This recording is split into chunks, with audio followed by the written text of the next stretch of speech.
எனக்கே இந்த பிரச்சனை, எனக்கே இந்த போராட்டம், என் குடும்பத்தில் மாத்திரம் ஏன் இந்த கண்ணீர்னு சொல்லிட்டு நீங்கள் யோசிக்கிறீங்களா?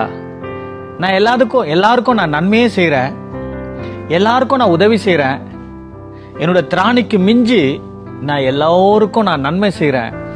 ஆனால் எனக்கு மட்டும் ஏன் இந்த பிரச்சனைன்னு சொல்லிட்டு நீங்கள் யோசிக்கிறீங்களா? கலங்குறீங்களா? அல்லது ரொம்ப வேதனையோட வருத்தத்தோடு இருக்கிறீங்களா? ஆண்டவர் உங்களை பார்த்து சொல்றாருங்க, நான் உன்னை தெரிந்தெடுத்திருக்கிறேன் என்று சொல்லி.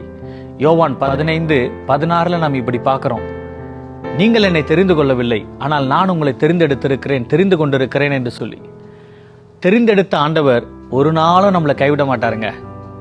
எல்லா சூழ்நிலைகளிலும், அது உயர்வா இருக்கட்டும், தாழ்வா இருக்கட்டும், அது பள்ளமா இருக்கட்டும், மேடா இருக்கட்டும், எல்லா சூழ்நிலைகளிலும் கர்த்தர் எப்பொழுதும் உங்க கூட தான் இருக்கிறாருங்க.